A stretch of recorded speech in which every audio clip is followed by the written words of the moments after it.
This channel does not promote any violent, harmful, or illegal activities. All content provided by this channel is meant for an educational purpose only. আর রাজ্যে আইন শৃঙ্খলার পরিস্থিতি ঠিক কেমন বলুন তো?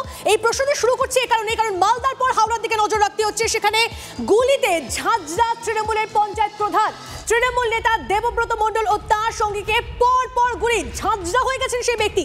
আমাদের কাছে সিসিটিভি ফুটেজ এসেছে, সেই ফুটেজ আপনাদেরকে দেখাচ্ছি এই মুহূর্তে আমরা টিভি 9 বাংলা। দেখুন, মার্ক করে আমরা দেখাচ্ছি ঠিক কিভাবে সেই ব্যক্তিকে অর্থাৎ তৃণমূল নেতা দেবব্রত মণ্ডল ও তার সঙ্গীকে পর গুলি। টিভি 9 বাংলা এক্সক্লুসিভলি এই মুহূর্তে দীপ আমরা বরং বিগ ওয়ালে দেখাই, ছবিটা দেখাই। পিসিআর কে বলবো বিগ ওয়ালে ছবিটা দেওয়ার জন্য। এই মুহূর্তে সেই ছবিটা দীপ তোমার দিকে একটু যদি দেখাও। এই জায়গাটায় দেখুন একবার কি অবস্থা, হেঁটে এসে আততায়ী কিভাবে গুলি করলো একবার দেখুন। শুধু গুলি করলো নয়, গুলি করলো তারপরে বেশ খানিকক্ষণ সেখানে চললো এই ঘটনাটা, তারপর সেখান থেকে আততায়ী চম্পট দিচ্ছে। দেখুন একবার, আরো একবার একেবারে এক্সক্লুসিভ সেই সিসিটিভি ফুটেজ এই মুহূর্তে আপনাদের দেখাচ্ছি। বাইকে চেপে এসে গুলি আমরা দেখতে পাচ্ছি সেই ছবি, যেখানে মার্ক করে আমরা দেখাচ্ছি হেঁটে আসছেন সেই ব্যক্তি, আসলো নির্দ্বিধায় গুলি চালালো, শুট আউট পরিষ্কার চোখের সামনে। কথা বলবো আমাদের প্রতিনিধি সুব্রত আমাদের সঙ্গে রয়েছেন গ্রাউন্ড জিরো থেকে। সুব্রত থেকে জানতে চাইবো, সুব্রত ঘটনা প্রথমে তোমার থেকে জানতে চাইবো যে ঠিক কি হলো এবং এরকম ভাবে প্রকাশ্যে ঝাঁঝা করে দিলেন এক ব্যক্তি আরেকজনকে, নেপথ্যে কি কারণ? সিন্ডিকেট? দেখো, একেবারেই ঘটনাটা মধ্যরাত না বা নিশুতি রাত না, একেবারেই 11টার কিছুক্ষণ আগে, এবং যেখান থেকে বিয়ে বাড়ি থেকে তিনি পঞ্চায়েত প্রধান ফিরছিলেন সেখানে কিন্তু মানুষের চলাচল ছিল। আমরা সিসিটিভি ফুটেজে সেটা দেখতে পাচ্ছি। অর্থাৎ সামনে একটা বিয়ে বাড়ি চলছিল, সেখানে প্রচুর মানুষ যাতায়াত রয়েছে। সেখানে নিরাপত্তা কোথায়? এইভাবে রাস্তার মধ্যে পঞ্চায়েত প্রধান, কোনো তৃণমূল কর্মী, ছোটখাটো নেতা না, পঞ্চায়েত প্রধান, এলাকায় দুর্দণ্ড প্রতাপ, বড় ব্যবসায়ী, ইমারতি দ্রব্যের ব্যবসা রয়েছে, তাকে এইভাবে গুলি করা হলো। এবং তুমি শুধু গুলি করা না, হাড় হিম করা সেই ছবি তুমি দেখতেই পাচ্ছ। সাদা কালো চেক কাটা জামা পরা একজন, সে কিন্তু বাসু চৌধুরী নামে পরিচিত, এলাকার মানুষ তাকে চেনে, এবং সে পর গুলি চালালো। এবং পঞ্চায়েত প্রধান যখন রাস্তায় পড়ে গেল তাকে লাথি মারা হলো এবং তার কাছে গিয়ে আবারও গুলি চালানো হলো। ফলে বোঝা যাচ্ছে প্রশাসনের নজরদারি। এলাকায় কিন্তু ব্যবসায়ীদের সিসিটিভিতে মোড়া। এবং আমি এই যে গুলি চলেছিল সেই গুলি চলা কাণ্ডে সিসিটিভি ফুটেজে যে শেষ ব্যক্তিকে দেখা যাচ্ছে আহত, ওই পঞ্চায়েত প্রধানকে তুলছেন সেই শান্ত ভৌমিক আমার সঙ্গে রয়েছে। দাদা, আপনি তো ঘটনার সময় ছিলেন, কি দেখলেন? আমরা তো একটা বিয়ে বাড়ি গেছিলাম, বিয়ে বাড়িতে খাওয়া দাওয়া করে বেরিয়েছি একসঙ্গে সবাই। তো ও অসিত রানার গাড়িতে বসে এগিয়ে যাচ্ছিল, সেই অবস্থা প্রথমে একটা গুলি করে ওকে, সেটা কিন্তু আমরা দেখিনি। সে অসিত রানা গুলি খাওয়ার পর, একটা গুলি তো না, একাধিকবার গুলি চলেছে। আপনি তো? হ্যাঁ, একাধিকবার গুলি চলেছে। প্রথম যে গুলিটা লেগেছে, যে গাড়ি চালাচ্ছিল তার হাতে লেগেছে।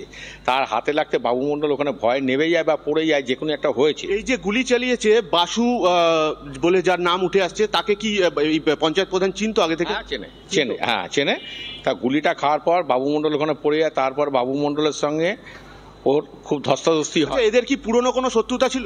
না, সেরকম নেই। একটা অনেক 15 বছর আগে একটা মারামারি হয়েছিল, পার্টিগত ব্যাপার, সেটা নিয়ে কোনো ব্যাপার না। এখন কি ব্যাপার সেটা বলতে পারবো না, ভিতরের ব্যাপার কি। হ্যাঁ, কিন্তু এই অবধি জানি আমার সামনে দুটো গুলি বাবু মণ্ডলের গায়ে লাগে, একটা হাতে, একটা কোমরের। ওই বাসু চৌধুরী কি করে? বাসু চৌধুরী এখন একটু প্রমোটিং করছে, ও গরিব ছেলে, সে বড় লোক। দেখো, বোঝাই যাচ্ছে যে প্রত্যক্ষদর্শী যেটা বলছে, পুরনো একটা বিবাদ হয়েছিল 12 বছর আগে, এবং তারপর বিবাদের কথা জানতে পারা যাচ্ছে। এবং ওই ব্যক্তি যা বললেন যে ওনারা দুজনকে চেনে, অর্থাৎ আততায়ীকে চিনতেন, যে ব্যক্তির গুলি লেগেছে সেই বিষয়টাও সামনে আসছে। নেপথ্যে ঠিক কি কারণ, অবশ্যই আমাদের সেদিকে নজর থাকবে। আপনাদেরকে জানিয়ে রাখি পরিবারের কি অভিযোগ। পরিবারের অভিযোগ, দুষ্কৃতী বাসু চৌধুরী গুলি চালিয়েছে। ইমারতি সামগ্রী বিক্রির একচেটিয়া আধিপত্য নিয়ে সংঘাত, খবর সূত্রে। অভিযুক্ত অন্য এক প্রমোটারের সঙ্গী, দাবি প্রধানের পরিবারের। 2012 সালেও তৃণমূল নেতার উপর হামলায় নাম জড়ায় বাসুর। পলাতক অভিযুক্ত বাসু চৌধুরীকে হন্যে হয়ে খুঁজছে পুলিশ।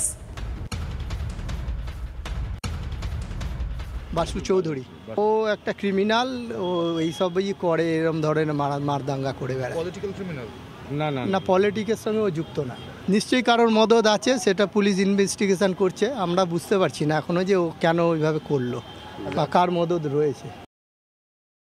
আমরা কিছু বুঝতে পারছি না কেন হঠাৎ হলো। সকালে খবর পেয়ে এসেছি। একটি ছেলের নাম উঠে আসছে বাসু। এই বাসুকে চেনেন? বাসুর সঙ্গে সম্পর্ক? বাসু না, চেনেন না? এখন কথা বলেছে, যেটা খবর পেলাম কথা বলেছে। কালকে কখন দেখেছেন? কালকে আমি দেখিনি। শেষ কবে দেখেছেন? পরশুদিন। আর দেখিনি। আর কি করতো ছেলে, কি করতো, কি কাজ করে? কি করে বলে মানে আমি জানি বলে না? না, আমার সঙ্গে আর এর আগেও তো পুলিশে ধরেছিল, ছেলে অ্যারেস্ট হয়েছিল। কত সালে ওটা? আমি ওগুলো আমাকে জিজ্ঞাসা করবে না, আমি অত বাড়ি কবে? তাও 2012 সালে। জানি না বাবু। নিয়ে গেছে পুলিশ, এসেছিল গাড়িতে তখন? হ্যাঁ, বাড়ি না নিলে কেন, কি করে যাবে?